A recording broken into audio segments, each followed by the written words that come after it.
If you're watching this video, then there is a good chance that you're in the market for a new car, and you're probably in the market for a compact crossover, one that gets decent fuel economy, looks good, and has enough space for, well, it has enough space for your life. Well, I have great news, because you have so many options. The world is your oyster. This vehicle behind me, the Nissan Rogue, historically, it's been one of the more popular options. Now, this car was redesigned in 2021, and we took a look then at the SV trim, a very popular trim that a lot of people are gonna drive home in. But if you wanna see the Rogue at its very best, well then take a look at this, the Nissan Rogue Platinum.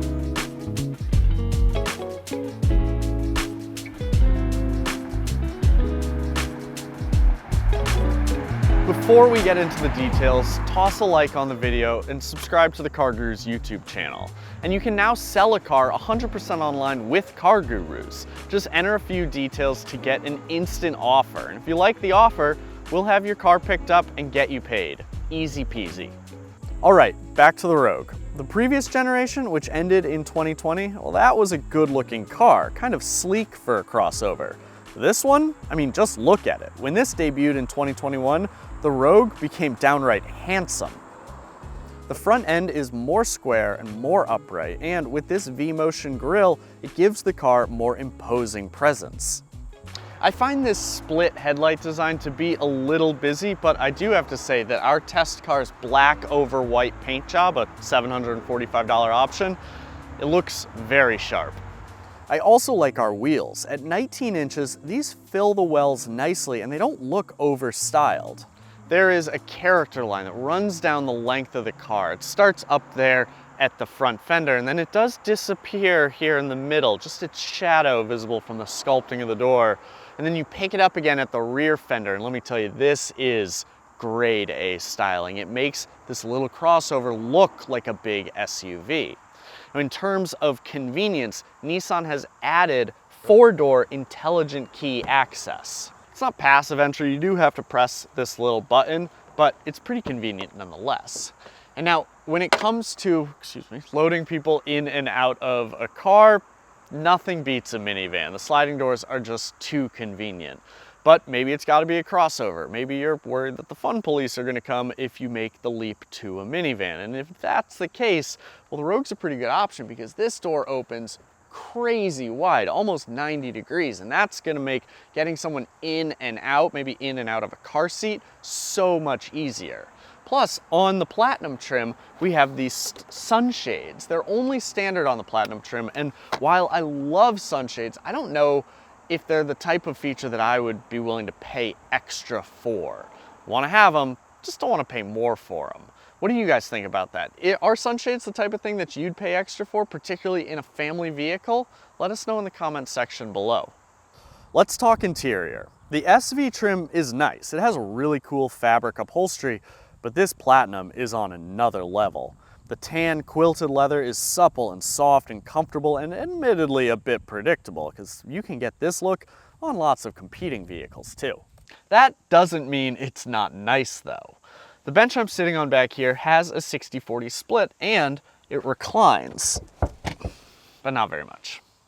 Behind me is a total of 36.5 cubic feet of cargo space, which expands to 74.1 cubic feet if we fold this seat down.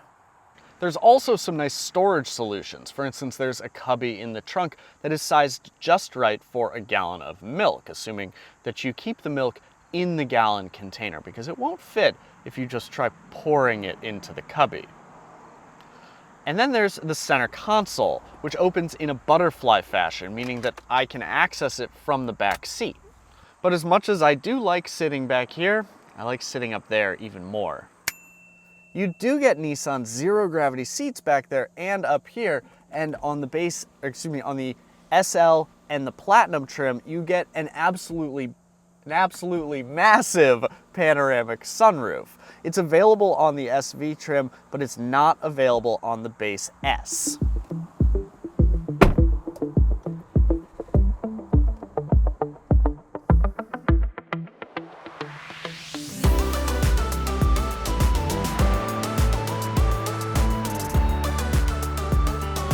Last year, the Rogue was redesigned, but it still got along courtesy of a 2.5-liter 4-cylinder engine, and it was slow. Plus, there was a lot of vibration, especially through the pedals. You can even see it in the mirrors.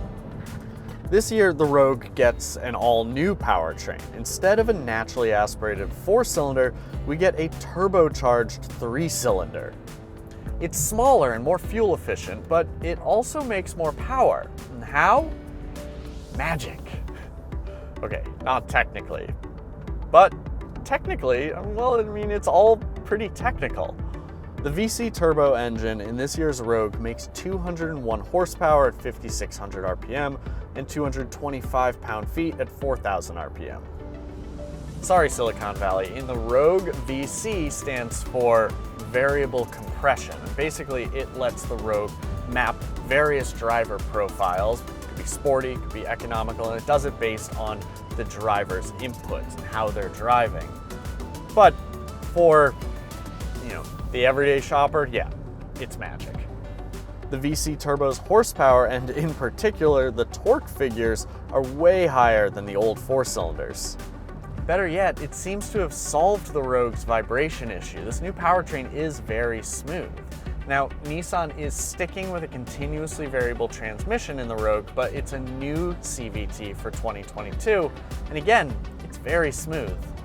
Fuel economy is ultra impressive. With front-wheel drive, the S and SV trims should return an EPA estimated 30 mpg city, 37 highway, 33 combined. And our Platinum trim is a bit lower. I've measured about 31 mpg in combined driving. The Rogue provides 3 drive modes: Sport, Standard, and Eco. And if you go in with all-wheel drive, that adds off-road and snow modes. The suspension is soft and comfortable, which does translate to a little bit of body roll, but that shouldn't deter you. I mean, this is a family car. The steering feel is decent. It's not snare drum tight on center, but it doesn't feel sloppy. And maybe most importantly, the tire and wind noise is totally manageable at highway speeds. Plus, we have paddle shifters, and that's fun, even if they're never going to get used.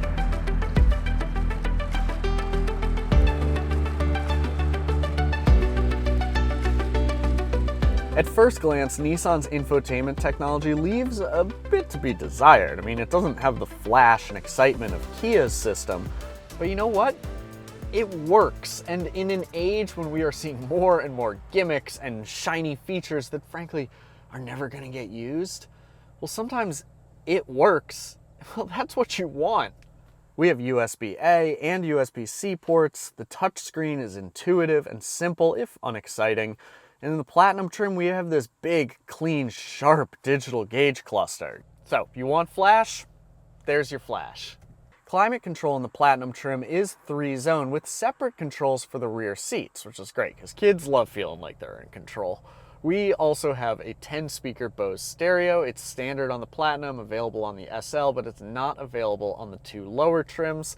It sounds good, if not mind-blowing, it sounds good. Wireless Apple CarPlay is available on the SL trim and standard on the Platinum, but Android Auto still relies on a wire. We also have a wireless phone charger up here. That's super convenient, particularly if you have an iPhone, then you can use wireless charging with the wireless CarPlay. Because I have an Android, feels a little superfluous to me, but maybe I should just go buy an iPhone. Now, then there is Nissan Safety Shield 360. This comes on all Rogue trims, which is great. It includes most of the standard advanced safety assistant fare. You've got automatic emergency braking with pedestrian detection, you have rear automatic emergency braking, you've got blind spot warning, lane departure warning, rear cross traffic assist, high beam assist. It's all valuable stuff. But Nissan's real safety entree is ProPilot Assist, which comes standard on the SV and SL trims, and it comes with NaviLink on the Platinum trim. ProPilot Assist combines steering assist with adaptive cruise to offer a hands-on autonomous driving system. When it debuted, it was pretty groundbreaking for the segment, and today it's nice to have, but it's merely competitive against other vehicles in the Rogue's class.